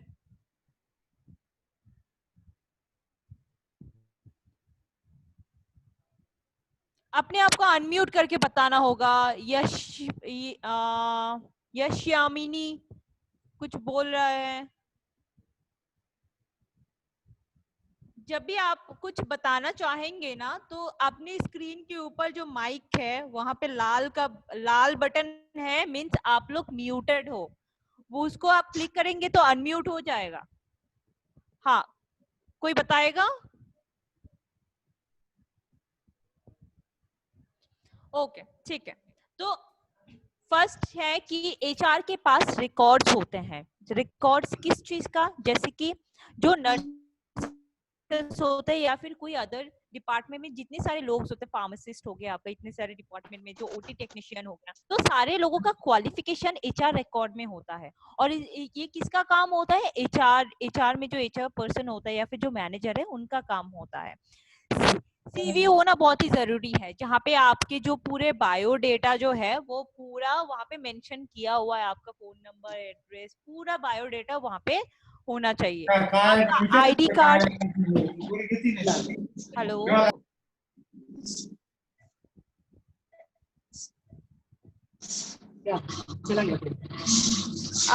कोई बात कर रहा है क्या? अगर आप लोग बात कर रहे प्लीज अपने आप को म्यूट कर लीजिए। ओके, तो आईडी कार्ड आपके पास होना चाहिए, ठीक है, आईडी कार्ड होना चाहिए। देन लीव आप कितना लेंगे, आपका एनुअल लीव या सिक लीव कितना होगा, उसके हिसाब से वो मेंशन किया हुआ एक होना चाहिए एचआर डिपार्टमेंट में। उसके बाद अप्राइजल्स मींस हर ईयर आपका अप्राइजल्स होने चाहिए कि आपके परफॉर्मेंस के हिसाब से, ठीक है। फिर स्टैंडर्ड गाइडलाइंस होने चाहिए ट्रीटमेंट का भी, और कोई प्रोसीजर आप जो कर रहे हैं उसके हिसाब से स्टैंडर्ड गाइडलाइंस होने चाहिए। देन कैपेसिटी बिल्डिंग मींस हर टाइम, हर जैसे 15 दिन में एक बार या फिर महीने में एक बार या फिर हर हफ्ते में एक बार आपके ड्रिल्स होने चाहिए, ट्रेनिंग्स होने चाहिए फॉर द स्टाफ्स, ठीक है, हर पर्सन के लिए, हर जन के लिए। फिर हेल्थ प्रोटेक्शन मींस हर स्टाफ जो है, हर स्टाफ को वैक्सीनेशन करने का बहुत ही जरूरी है, स्पेशली हेपेटाइटिस बी का। और निडल स्टिक अगर इंजरी हो जाता है, आई एम श्योर कि आप लोग जो बहुत सारे हॉस्पिटल में आप लोग फेस किए होंगे, स्पेशली नर्सेस, कि निडल स्टिक इंजरी हो गया है, बट निडल सुई अगर लग जाता है उसके बाद जाके क्या पॉलिसी है वो फॉलो करना बहुत ही जरूरी है। तो उसके लिए भी अच्छे से एक हेल्थ प्रोटेक्शन वाला एक पॉलिसी होना चाहिए।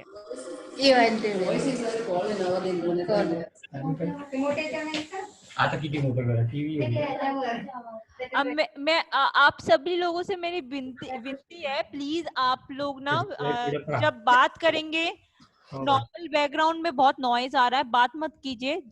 जब भी कभी भी आंसर देना हो तब प्लीज अनम्यूट करके आंसर दीजिए।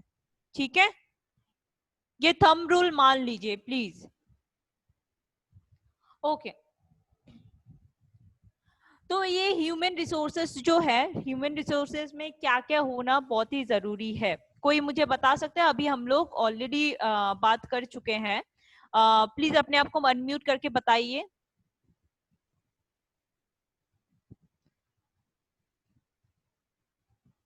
किसी को कोई आइडिया है एक ह्यूमन रिसोर्सेज में क्या क्या होना चाहिए, फाइल में क्या क्या होना बहुत जरूरी है? बहुत हॉस्पिटल में जो ओनर होते हैं, जो डॉक्टर होते हैं, उनके पास भी फाइल होता है, हर स्टाफ का फाइल होना बहुत ही जरूरी है। तो उस फाइल में क्या क्या क्या रहता है हर स्टाफ का?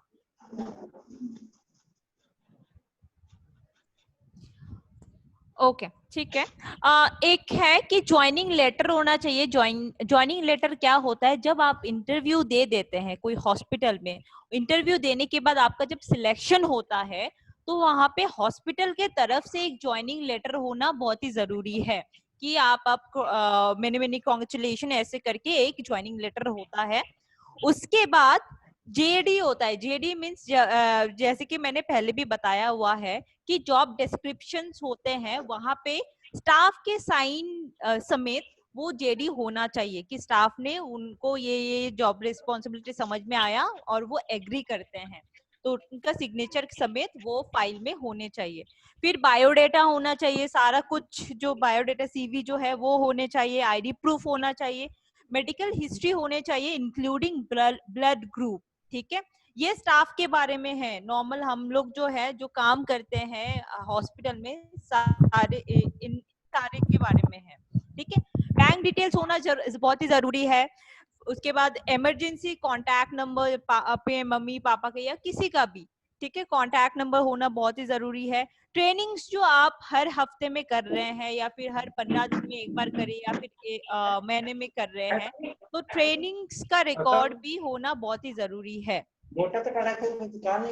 आई रिक्वेस्ट प्लीज, आप लोग अगर आंसर नहीं दे रहे हैं, प्लीज म्यूट योरसेल्फ। जब आंसर देंगे तब जाके अपने आप को अनम्यूट कीजिए प्लीज। ये थंब रूल याद रखिए हमेशा, फर्दर आगे जाके भी आप लोग ट्रेनिंग अटेंड करेंगे ना, ये हमेशा याद रखना। Okay, thank you so much. Okay, तो आपके क्वालिफिकेशंस का भी जो जैसे कि आपने 12th में क्या पढ़ाई किया है या 10th का जो सर्टिफिकेट है, मार्कशीट है, या फिर आपने जीएनएम किया हुआ है, एएनएम किया हुआ है, बीएससी नर्सिंग किया हुआ है, आपके जो प्रूफ है वो भी होना बहुत ही जरूरी है। ठीक है, फिर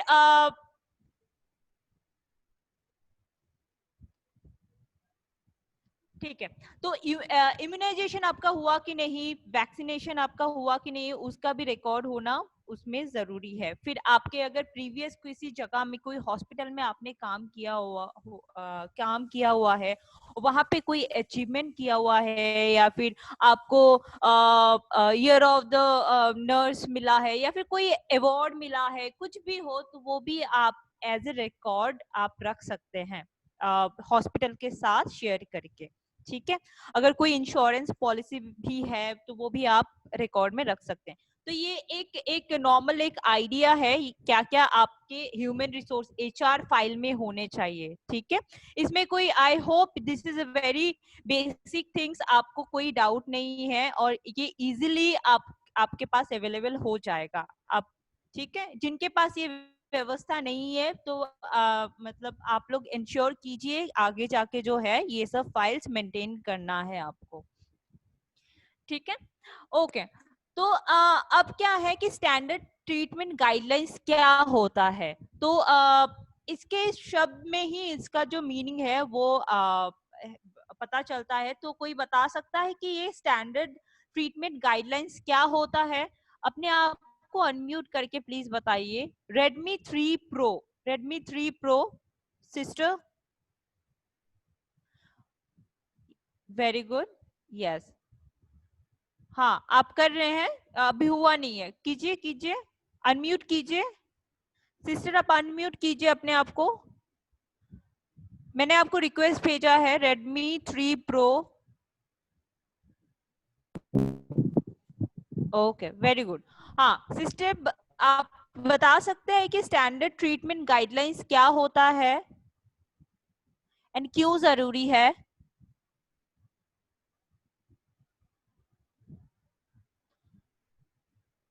कोई भी बता सकता है स्टैंडर्ड ट्रीटमेंट गाइडलाइंस? आपके पास तो पॉलिसीज वगैरह होंगे ना, पोस्टर्स आप लगाते हैं कि पोस्टपार्टम हेमरेज हो रहा है तो आपको ऐसे ऐसे करना है, फायर लग गया तो आपको फायर मैनेजमेंट के लिए क्या क्या स्टेप्स लेना है, या ब्रेस्ट फीडिंग करा रहे हैं तो इसका टेक्निक। जी जी जी डॉक्टर मानवतकर, हाँ आप जो है अपने आप को अनम्यूट कीजिए।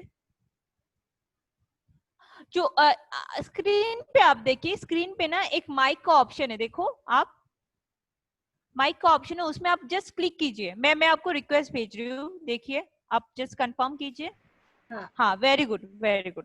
हाँ बताइए। पोस्टपार्टम हेमरेज मैनेजमेंट पूछ रहे हैं ना आप? मैं पूछ रही हूँ स्टैंडर्ड ट्रीटमेंट गाइडलाइंस की क्या है और क्यों जरूरी है ये? स्टैंडर्ड बेसलाइन ट्रीटमेंट क्यों जरूरी है बोले तो मदर का और बेबी का सेफ होना चाहिए। देखो अभी ज्वाइन हो गए क्लास के लिए, एक्चुअली टॉपिक वगैरह आपने किससे वजह से नहीं मतलब अभी ज्वाइन हो गया, तो आपने डिलीवरी के बारे में पूछ रहा है ना, baseline treatment? No, I am talking about standard treatment guidelines के हिसाब से ये क्यों जरूरी है, क्या है स्टैंडर्ड ट्रीटमेंट गाइडलाइंस? आपके हॉस्पिटल में बहुत सारी जगह में आप लोग पोस्टर्स लगाते हैं, तो पोस्टर्स तो ऐसे ही नहीं लगाते ना, रैंडम किसी भी पोस्टर्स हम लोग उठा के नहीं लगाते, राइट? हाँ, तो उसमें कुछ गाइडलाइंस होता है, जैसे कि ब्रेस्ट फीडिंग का टेक्निक हो गया, एक्लैम्पशिया या प्री एक्लैम्पशिया मैनेजमेंट हो गया, या फिर न्यूबॉर्न रिससिटेशन कैसे कर रहे हैं आप लोग, उसका जो स्टेप्स है इजी वे में जो है वो स्टेप्स हो गया, जो समझ पाए हम लोग। तो ऐसे करके जो पोस्टर्स लगाते हैं उसको हम लोग बोलते हैं स्टैंडर्ड ट्रीटमेंट गाइडलाइंस। मींस एक गाइडलाइंस है, स्टैंडर्ड वे में ट्रीटमेंट का गाइडलाइंस है, वो हम लोग फॉलो करते हैं, ठीक है? ओके, तो इसका क्यों जरूरी है? ताकि हर जो स्टाफ है, स्टाफ को पता चले कि जो नॉर्मल ड्रग्स कितना देना है मेडिकेशन को।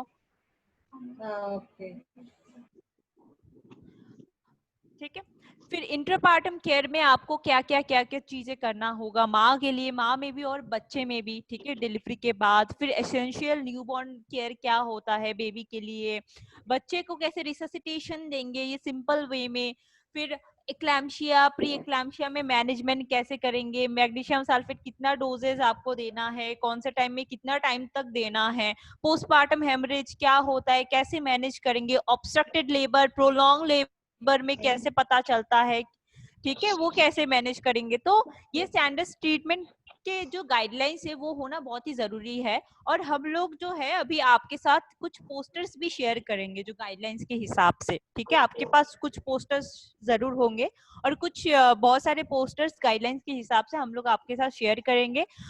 वो मराठी में भी है, हिंदी में भी है और इंग्लिश में भी है। तो आई रिक्वेस्ट आप अपने अपने कन्वीनियंट के हिसाब से आप वो पोस्टर जो है प्रिंट निकाल के अपने अपने लेबर रूम, ओटी या फिर आपको जहाँ पे लगे वहां पे आप लगवा सकते हैं। ओके, तो मैंने अभी बोला है कि ट्रेनिंग्स होना, ड्रिल्स होना क्यों जरूरी है, व्हाई इट्स इम्पोर्टेंट ट्रेनिंग्स होना। आप लोग का अभी जो ट्रेनिंग हो रहा है ना, जूम के थ्रू हो रहा है अब, तो ये ट्रेनिंग्स क्यों हो रहा है, क्यों जरूरी है, आपका क्या फायदा हो रहा है, या फिर ऐसे मैडम ने बोला तो बिठा दिए तो हम लोग बैठ गए?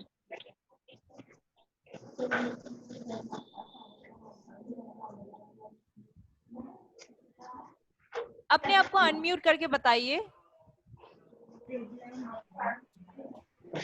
Realme X2, Realme X2 मैंने आपको रिक्वेस्ट भेजा है,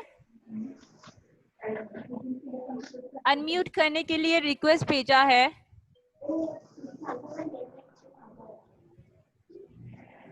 हेलो, हाँ बताइए। हाँ मतलब ये ट्रेनिंग इसलिए जरूरी है कि ताकि सिस्टर लोगों का एजुकेशन बढ़े, नॉलेज बढ़े और पेशेंट को प्रॉपर ट्रीटमेंट मिलनी चाहिए। Very good, very good, knowledge बढ़ेगा, हाँ न्यू लाइन ऑफ ट्रीटमेंट भी मालूम पड़ेगी अगर ऐसे नए नए ट्रेनिंग होंगे। Very good, very good, excellent, आपने बहुत ही सही बोला है। ठीक है, इसीलिए ट्रेनिंग्स होना, वो भी पीरियडिकली होना बहुत ही जरूरी है। जैसे 15 दिन में एक बार, ऐसा नहीं है कि आज ट्रेनिंग हुआ है तो 6 महीना 1 साल बाद फिर से ट्रेनिंग हो। ठीक है, वो कंसिस्टेंसी होना बहुत ही जरूरी है और उसका रिकॉर्ड होना चाहिए आपके पास, जैसे कि मैंने पहले भी बोला है।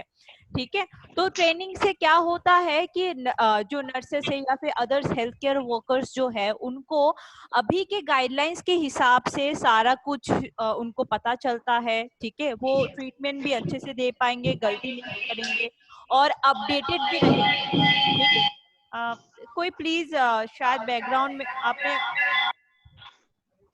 प्लीज अपने आप को म्यूट कर लीजिए जो बात नहीं कर रहे हैं।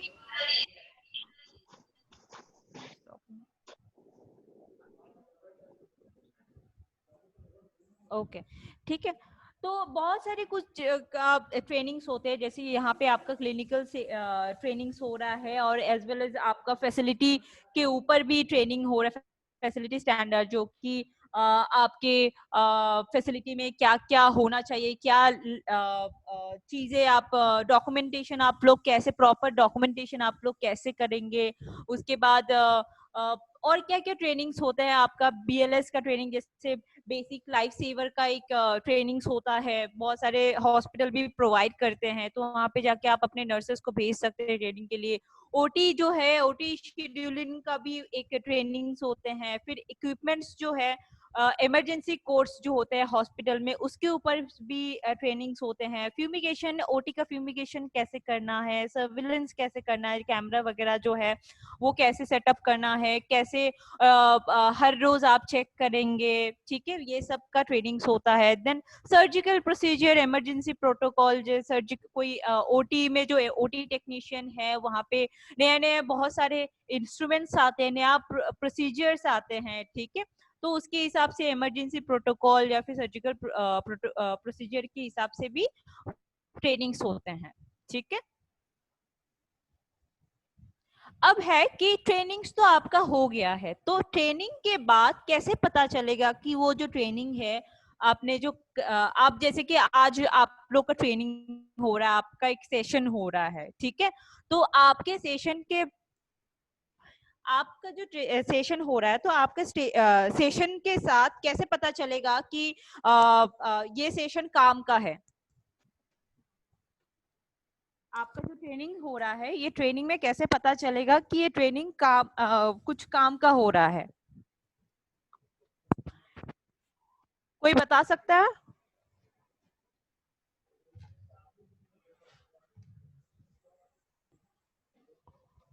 हेलो, सब सो रहे हैं क्या?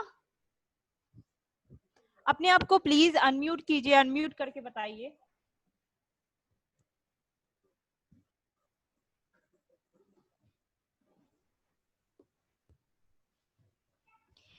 ठीक है, हाँ हाँ, कोई बता रहा है?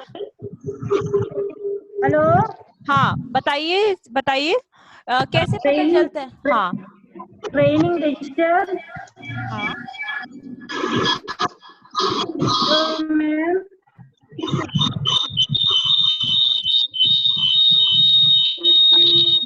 मेरा प्रश्न ये है कि आप लोग का ट्रेनिंग तो हो गया, अब ट्रेनिंग के बाद ये ट्रेनिंग आप लोग को क्या काम आया है, क्या नहीं, ठीक है, कितना सक्सेसफुल हुआ है, तो वो कैसे पता चलेगा हम लोग को?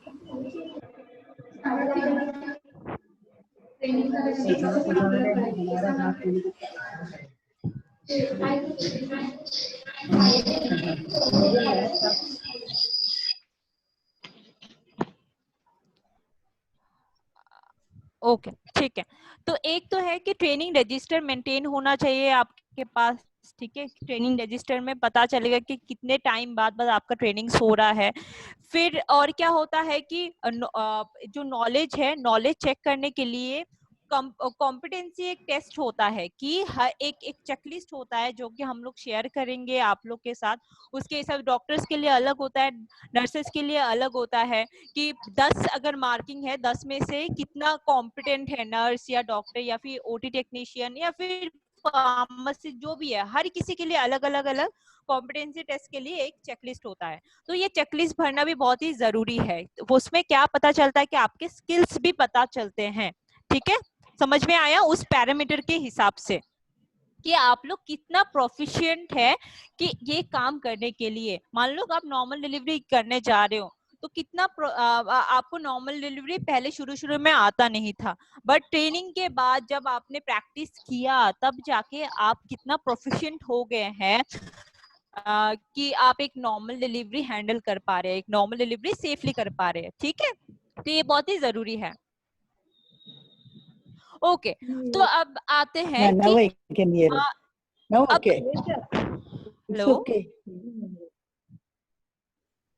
ओके, तो अब ठीक है, तो ये तो आपका हो गया कि HR रजिस्टर वगैरह, ट्रेनिंग्स वगैरह के बारे में हम लोग बात कर लिए। अब ये बताइए कि हम लोग जो काम कर रहे हैं, आप लोग जो काम कर रहे हो हॉस्पिटल में, आप लोग का हेल्थ का केयर करना क्यों जरूरी है? नर्सेस का हेल्थ या फिर जो डॉक्टर्स है, जो हेल्थ केयर वर्कर है, उनके स्टाफ जो है, उनके उनका हेल्थ का केयर करना क्यों जरूरी है? हाँ, डॉक्टर पारिक हॉस्पिटल जी बताइए। व्हाई इट्स इम्पोर्टेंट कि आप अपने जो स्टाफ है उनका ख्याल रखें, उनका हेल्थ का ख्याल रखा जाए। अच्छी होगी तो ही हम पेशेंट को चेक कर सकते हैं ना। Very good, very good. अगर नर्सेस या जो भी हेल्थ केयर वर्कर है वो, हाँ हाँ जी बताइए। हम लोग स्वस्थ रहेंगे तब ना पेशेंट लोग का केयर कर सकेंगे। Very good answer. ठीक है, तो ये बहुत ही सही बोला आपने कि स्टाफ जो है वो अगर स्वस्थ रहेंगे तभी जाके हेल्दी रहेंगे, खुश रहेंगे, तब जाके वो आगे जाके वो ट्रीटमेंट भी दे सकती है हैप्पीली। ठीक है, अब अभी ना एक केस स्टडी है, हम लोग एक केस स्टडी पढ़ेंगे थोड़ा ध्यान से, उसके बाद मैं कुछ सवाल करूंगी, आप लोग को जवाब देना है। ठीक है, तो एक नैना कुमारी नाम की एक स्टाफ नर्स है जो 26 साल की है, फीमेल नर्स है। तो उन्होंने क्या किया कि शाम को 5 बजे अचानक से उनका जो है हाथ के जो फिंगर है वहां पे अचानक से उनका निडल स्टिक इंजरी हो गया है। ठीक है, हेलो,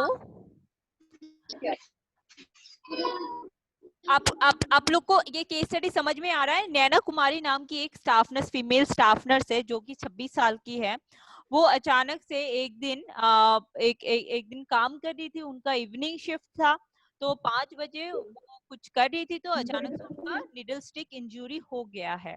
ठीक है, तो वो एक मैटरनिटी हॉस्पिटल में काम कर रही थी लखनऊ में। ठीक है, इमरजेंसी वार्ड में। तो अब उनको क्या करना चाहिए? उनका इन्वेस्टिगेशन कोई ऐसे नॉर्मल बता सकता है कि उनको अभी क्या करना चाहिए? उनका अभी निडल स्टिक इंजरी हो गया है।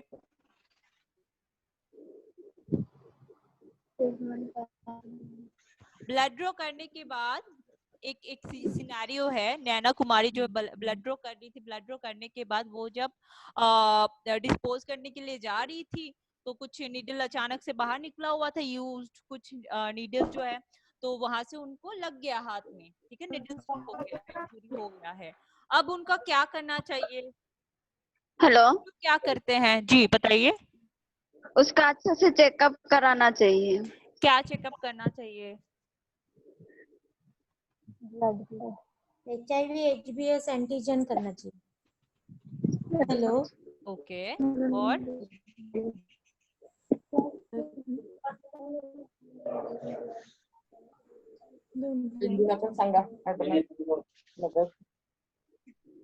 ठीक है, इन्वेस्टिगेशंस के बारे में आपने बता दिया, और क्या करना चाहिए?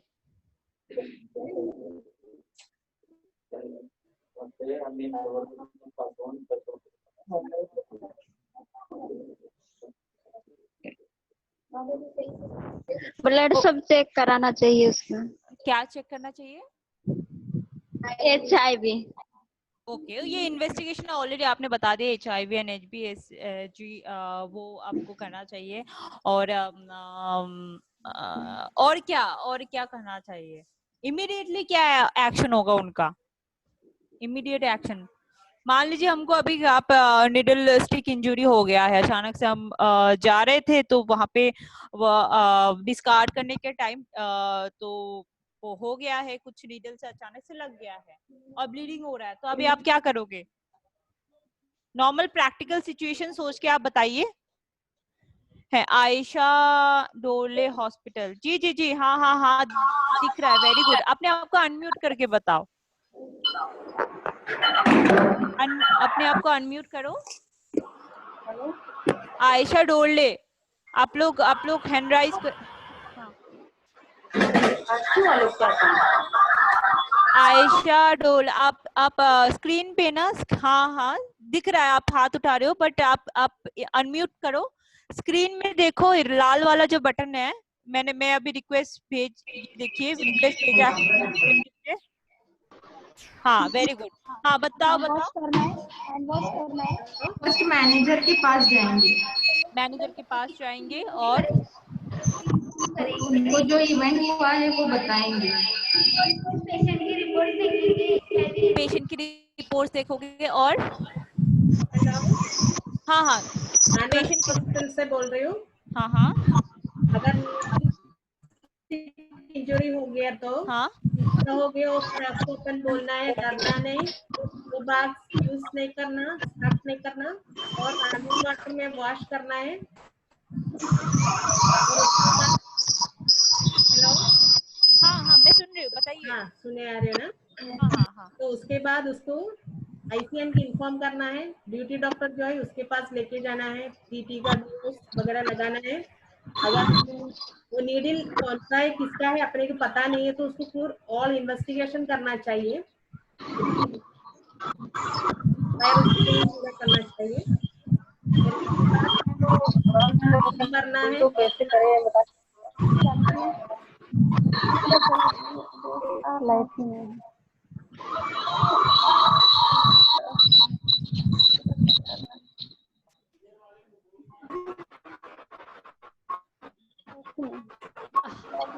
Okay, thank you so much, आपने बहुत सही बोला है, ठीक है, बहुत ही सही बोला है। तो आपको नॉर्मली उन्होंने जो इन्वेस्टिगेशन किया हुआ है, सारा जो HIV एंड HbSg वो उनका नेगेटिव आया हुआ है और एग्जामिनेशन सारा कुछ किया है इस केस स्टडी के हिसाब से।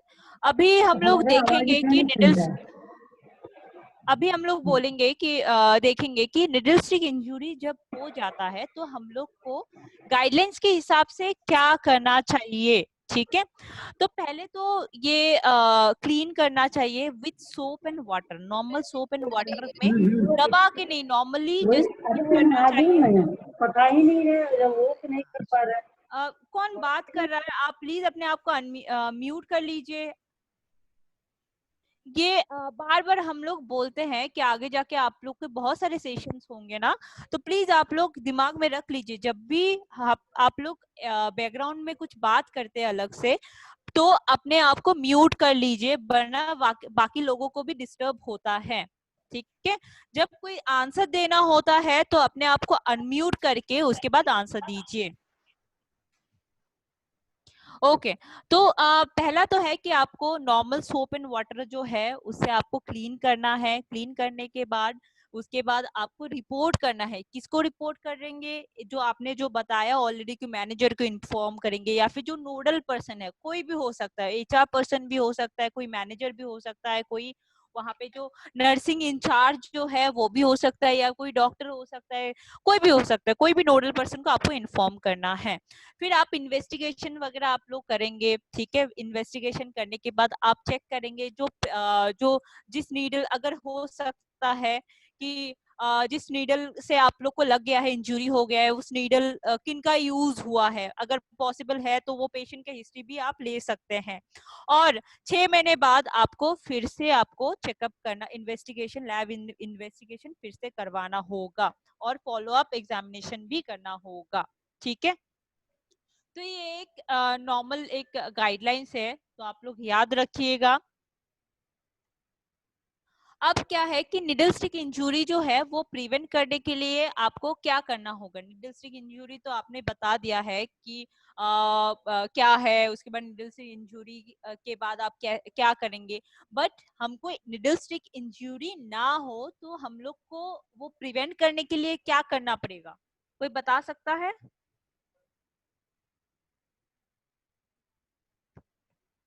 अपने आप को अनम्यूट करके बता सकते हैं। स्क्रीन के ऊपर जो है ऑप्शन जी बताइए। जैसे डिस्पोज करना चाहिए सेफली। ओके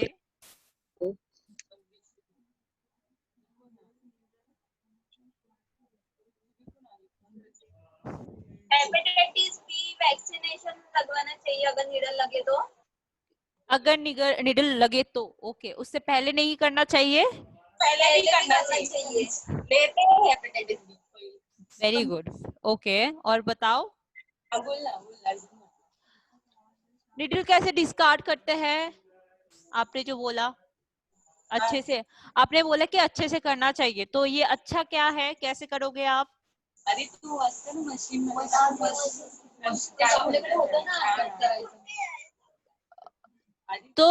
तो मान लीजिए कि अभी आपने इंजेक्शन दे दिया है, इंजेक्शन देने के बाद आप वो जो रिकैप करोगे। क्या मैम वापस बोलिए।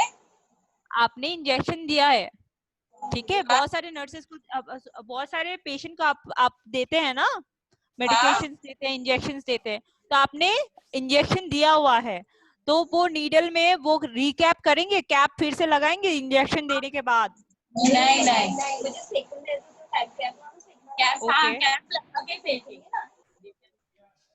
ओके ओके ठीक है, मतलब आपको लमसम बहुत सारे अच्छे से आइडिया है, तो वो थोड़ा सा हम लोग रिफ्रेम कर लेते हैं, ठीक है।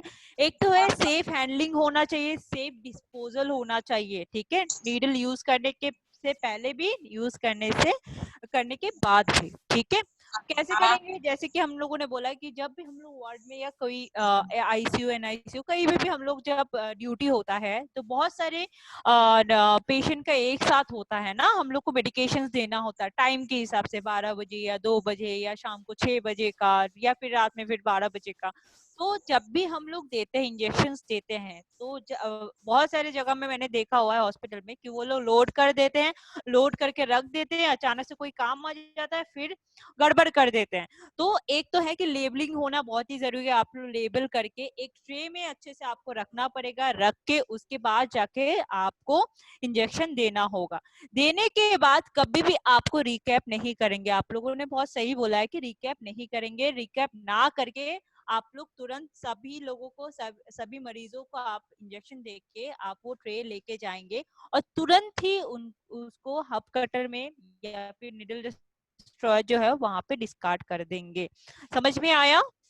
और सारे सारे जो हॉस्पिटल के स्टाफ जो है, सारे स्टाफ जो वो वैक्सीनेटेड होना चाहिए हेपेटाइटिस बी का स्पेशली, ठीक है।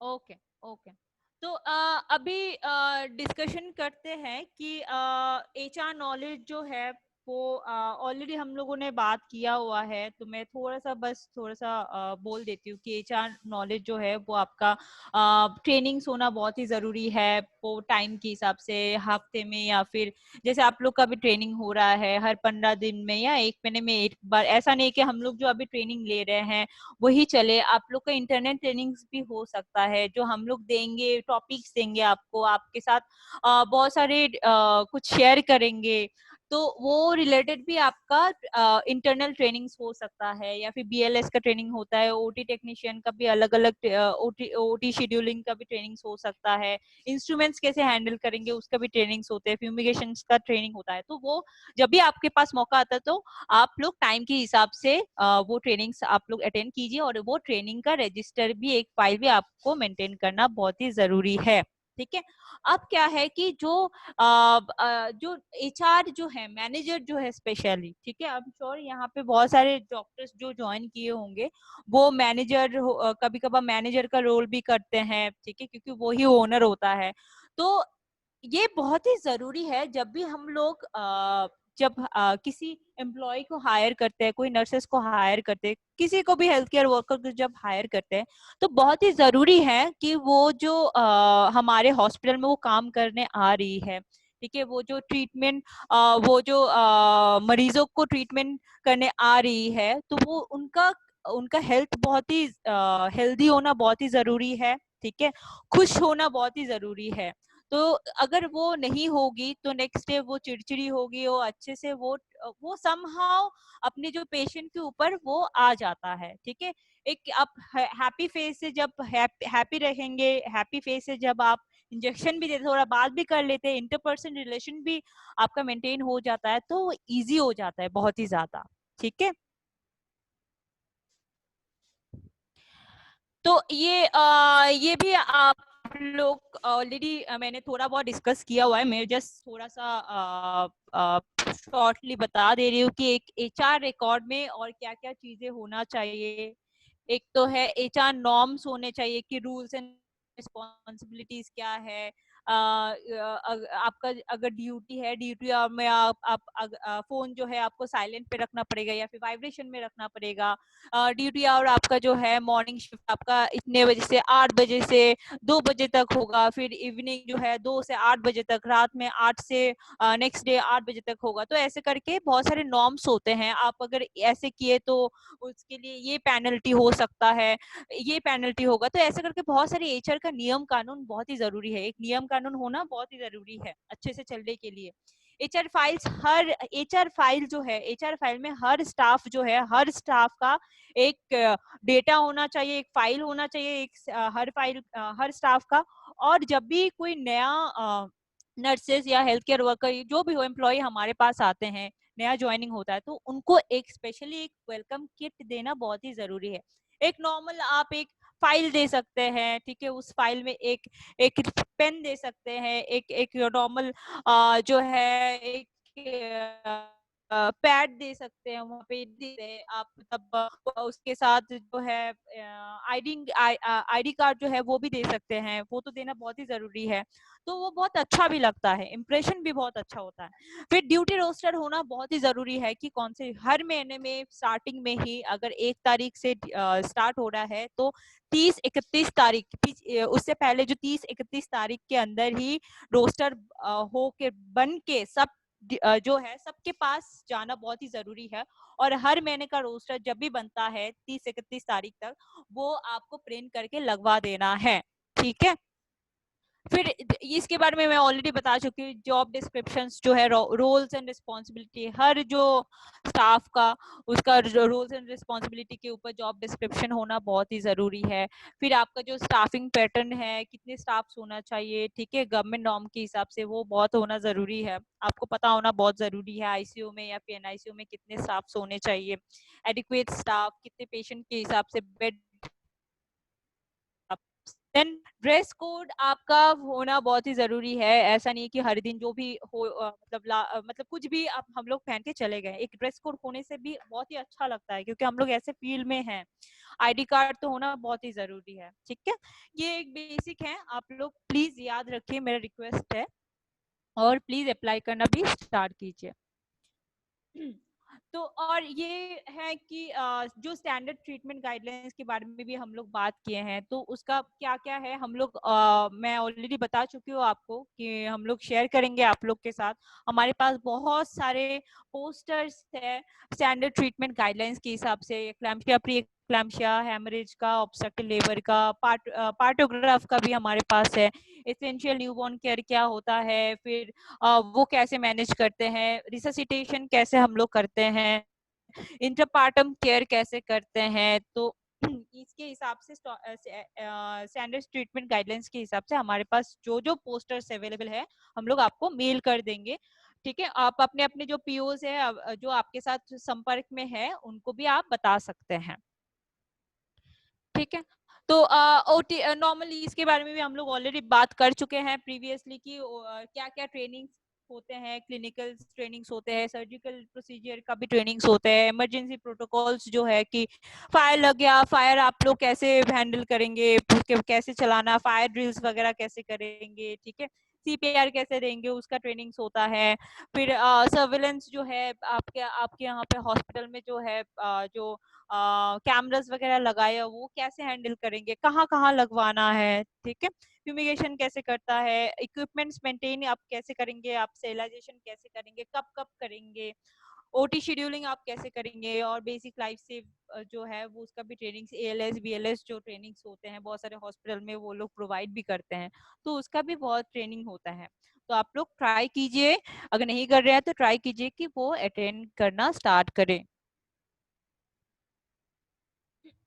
ये भी आप लोग के साथ ऑलरेडी मैं बात कर चुकी हूँ कि ट्रेनिंग के जो है एक रजिस्टर्स होने बहुत ही जरूरी है। फिर नॉलेज असेसमेंट के लिए आप लोग के पास कॉम्पिटेंसी टेस्ट के लिए एक असेसमेंट का शीट होना बहुत ही जरूरी है, जहाँ के हर पर्सन के लिए, जैसे डॉक्टर्स हो गया, नर्सेस हो गया, अदर पैरामेडिक स्टाफ्स हो गया है, हर स्टाफ के लिए अलग अलग पैरामीटर के हिसाब से आपका कॉम्पिटेंसी टेस्ट का वो असेसमेंट शीट होता है। तो उस हिसाब से आप देख सकते हैं कि, और अपने आप को सेल्फ रियलाइज भी कर सकते हैं कि हम जो ट्रेनिंग हुआ है उसके बाद हम लोग कितना कॉम्पिटेंट है, कितना प्रोफिशिएंसी है हमारे अंदर, ठीक है। अब थोड़ा सा डिस्कस कर लेते हैं कि जो है जो आज हम लोग बात किए हैं किस किस बारे में बात किए कि एचआर पॉलिसीज होना हमारे हॉस्पिटल में क्या क्यों जरूरी है, एचआर नॉलेज को अपडेट करना क्यों जरूरी है, हम लोग अपने आप को जो ट्रेनिंग्स हम लोग आप लोग का हो रहा है, और आगे ऐसा नहीं है ये सेशन खत्म होने के बाद बस आप लोग का ट्रेनिंग खत्म हो जाए, वो सेशन कंटिन्यू रहे। आप अपने अपने हॉस्पिटल में एक नोडल पर्सन बना सकते हैं, बना के उनको बोल सकते हैं, मैडम के साथ बैठ के आप लोग एक दिन हफ्ते में या फिर 15 दिन में 2 घंटा आप दे दीजिए, वो भी आपके ट्रेनिंग्स में आ जाएगा, उसको इंटरनल ट्रेनिंग बोलते हैं। फिर आपको बहुत ही जरूरी है एचआर में आप जो अपने जो है स्पेशली मैनेजर एंड जो एचआर पर्सन होते हैं या जो ओनर होते हैं उनको ये ख्याल रखना बहुत ही जरूरी है कि हमारे जो स्टाफ है, हमारे हॉस्पिटल में जो स्टाफ है वो खुश होके काम कर रहे हैं, ठीक है। और उसके बाद जो एक्सपीरियंस जो है वो भी आपके पास जो है रिवॉर्डिंग जो बोलते हैं नॉर्मली, जैसे कि मंथली या फिर 6 महीने में एक बार आप देख सकते हैं कि कौन नर्स जो है, कौन हेल्थ केयर वर्कर जो है उनके हिसाब से, प्रोफिशिएंसी के हिसाब से, कॉम्पिटेंसी के हिसाब से वो ज्यादा अच्छा काम कर रहा है, या फिर उनका प्रैक्टिकल बहुत ही अच्छा है, या फिर फीडबैक में उनका नाम बहुत आ रहा है कि ये नर्स जो है वो बहुत अच्छा काम करते हैं, मुझे बहुत अच्छा लगा उनसे ये ट्रीटमेंट लेके, उनसे बात करके, ठीक है। तो उसके हिसाब से आप उनको रिवॉर्ड भी दे सकते हैं। उससे क्या होता है एक मोटिवेशनल फैक्टर्स भी आ जाता है कि वो बहुत ही एक अच्छा इफेक्ट आता है और खुश भी होता है, ठीक है, कि आगे जाके हम लोग और भी अच्छे से काम करें। एक छोटा सा आप रिवॉर्ड रख सकते हैं, ठीक है। तो यहाँ पे हम लोग का आज का सेशन जो है वो समाप्त हो रहा है। किसी को कुछ डाउट है तो आप लोग चैट बॉक्स जो है वहां पे लिख सकते हैं कुछ डाउट, और चिंता मत कीजिए, जो स्टैंडर्ड ट्रीटमेंट गाइडलाइंस जो है कि पोस्टर्स जो है वो आपके साथ शेयर किया जाएगा, आपके मेल आईडी में आप लोग के साथ जो मैडम बात करती है उनके साथ भी आप बोल सकते हैं, वो शेयर कर देंगे ऑलरेडी आपके साथ, हिंदी में, मराठी में और इंग्लिश में भी, ठीक है। तो किसी को कुछ बोलना है?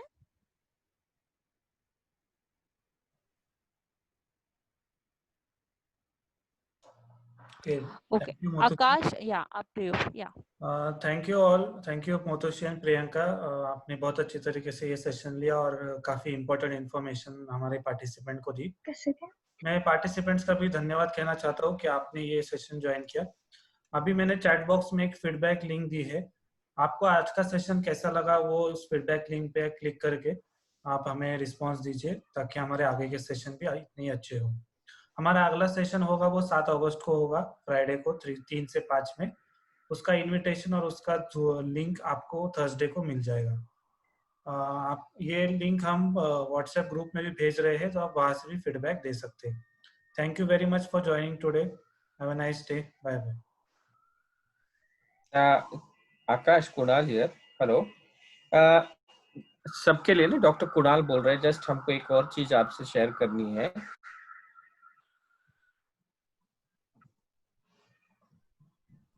हेलो, जस्ट एक हमको पासिंग रिमार्क देना था कि अभी आपके साथ में हमारे प्रोग्राम ऑफिसर्स बात करेंगे फोन पे या कैसे जैसे भी जमेगा उनसे, या व्हाट्सएप कॉल के साथ में। They will talk to you, आपसे बात करेंगे। और उसके बाद में कुछ फॉर्म्स उनसे आपसे उनको जरूरत होती है ना, कुछ they will ask for you, और उनकी हेल्प आप जरूर लीजिए। आपके पास में बहुत सारा मटेरियल उनके पास अवेलेबल है, ट्रेनिंग का मटेरियल है, स्टैंडर्ड एसओपीज उनके पास अवेलेबल है, सारे प्रोसेसेस उनके पास सारे अवेलेबल है, सारे पोस्टर्स जो आपके इसमें होने चाहिए, लेबर रूम में जो डिस्प्ले होना चाहिए, नर्सिंग स्टेशन में क्या क्या होना चाहिए, सारी लिस्ट हमारे प्रोग्राम ऑफिसर्स के पास में रहेंगे। They will be in touch with you in coming week. एक हफ्ते में आपके टच में, इसी हफ्ते में वो आएंगे, आने वाले हफ्ते में, एंड देन आपको हेल्प करेंगे। सो जितना ज्यादा इंफॉर्मेशन आपको हमारे प्रोग्राम ऑफिसर से मिलना आपको चाहिए होगा वो आप उनसे ले सकते हैं। और I will request everybody to start making small changes, छोटे छोटे चेंजेस बदल आप अपने अपने हॉस्पिटल में आप कीजिए, सो दैट हम एक एक स्टेप आगे बढ़ते जाएंगे। जैसे जैसे हमारा ट्रेनिंग शेड्यूल चलेगा वैसे वैसे हमारा हॉस्पिटल भी धीरे धीरे एक्रीडेशन के लिए, मतलब आकलन के हेतु, आकलन के लिए तैयार होते रहेगा। So this is all from my side. Thank you very much.